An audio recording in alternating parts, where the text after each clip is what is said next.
All right, outside the RV, couple things right inside here. Again, your on-off step. If you want to make the step, if you're permanently parked and you want to get the step out and not have it go in and out all the time, you just put that step off and it'll stay in the position that it's in. This also has your awning control, awning lights. So I'm going to hit awning extend and the awning will come out.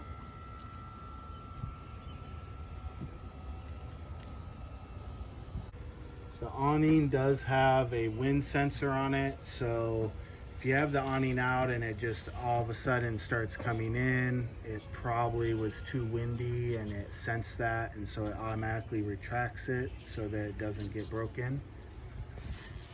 You also have your awning lights, which you can control here or right in on this panel as well. And then your porch light, which is right here. While we're in this area, the door you can take apart and have just the screen door on. And when you close this door, it'll latch and pull it back. One thing we did put in was this little magnet here. Just while you're driving, the door used to rattle, but this little magnet setup we have kind of eliminated that. On the outside, this is your TV and sound bar. You can control music from the inside stereo through this sound bar. I believe it's there's three different zones. Zone A and C are on the inside of the camper. This is zone B. And then the TV remote's right here. And again, it just works like any other TV. If you've got antenna coverage, you should be able to pick something up pretty easily.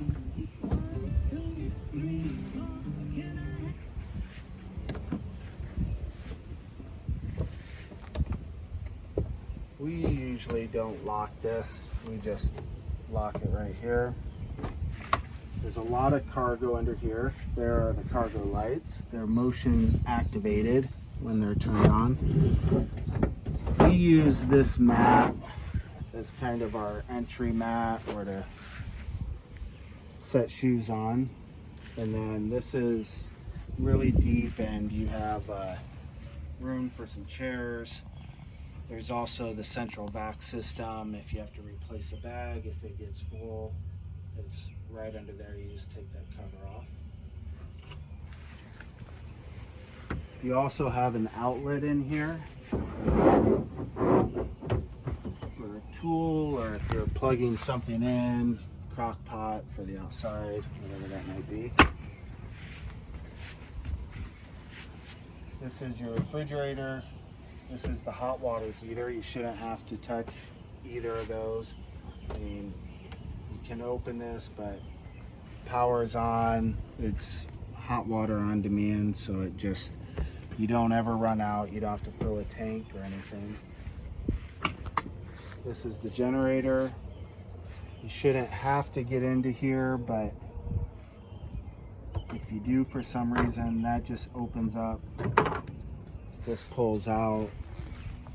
We just changed the oil in this, so it should be good to go. Yep, looks like it's about halfway. Slides in and locks. In here, we have more storage. This is a propane gas grill that you can use. There are some propane tanks both in the bag and here. It can also hook up to the propane of the RV, but I believe we don't have the correct configuration to hook this grill up to that propane right now.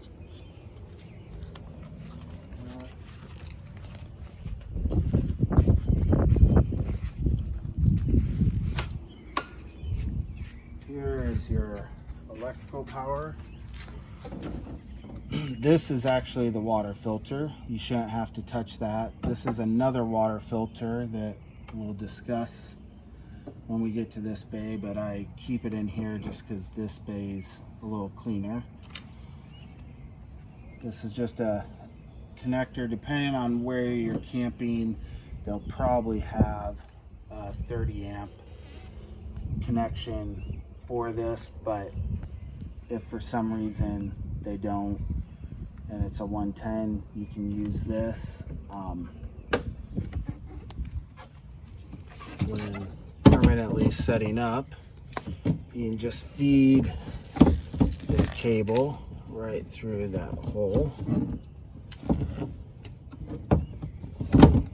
but then that can close back down.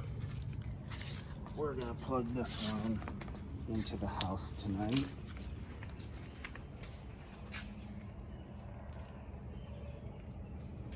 So we're gonna use the adapter.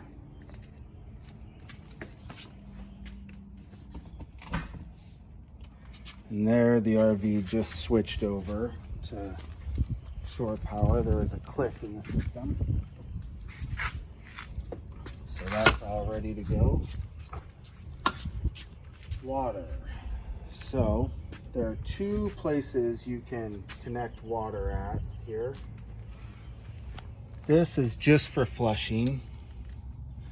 This is where you want to have your water connect. And usually we would connect this guy off the hose and then run a hose, our white drinking hoses, which will be stored in here. We will run the hose from here to here. This is just another filter that helps when you're hooked up. And so that goes right up into here. You shouldn't have to move this. This is just, it's right now on either the tank water or city water. It's the same thing. You have tank fill and winterize, but that'll just stay. You shouldn't have to touch that.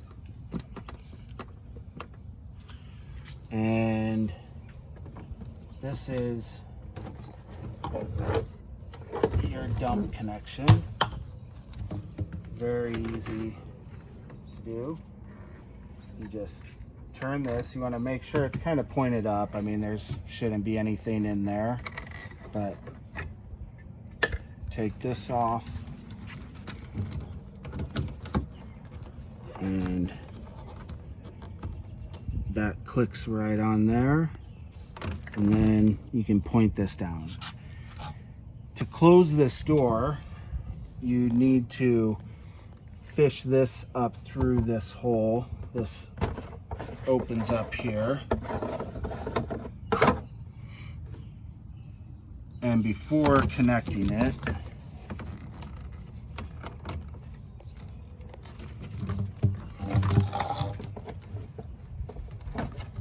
make our connection right there.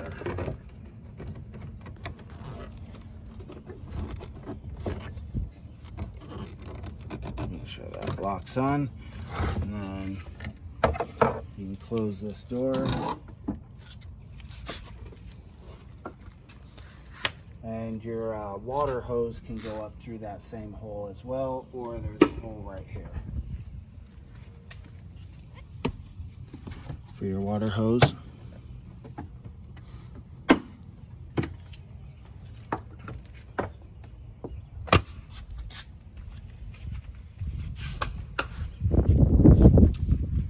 This is more storage. We have some leveling blocks in that black bag, and then there's some tools and an extension cord and just very minimal things. But these storage bays do go back if you have lawn chairs or something you want to put in there. And then this is the propane tank. Propane's at 80% right now, which should be totally fine. We've used 20% over 2 weeks of camping in this unit. So then the driver's door. So the first time we filled up with gas, we could not find the gas, and you have to open the door, and then it's right here. It does take diesel.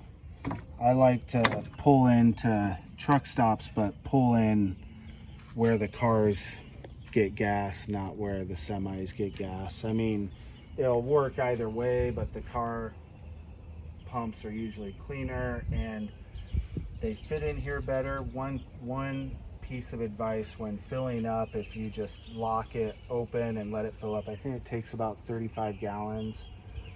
But unlike a lot of cars, this won't always stop once it's full. I mean, it'll gush out if you're not paying attention, and so as it starts to fill up, you want to make sure you're holding on to the handle, especially if you're where the semis fill up. If you're where cars and normal trucks fill up and you're using the diesel at those pumps, then those seem to work a little bit better. But when you're done, just close that, and then you can close the door.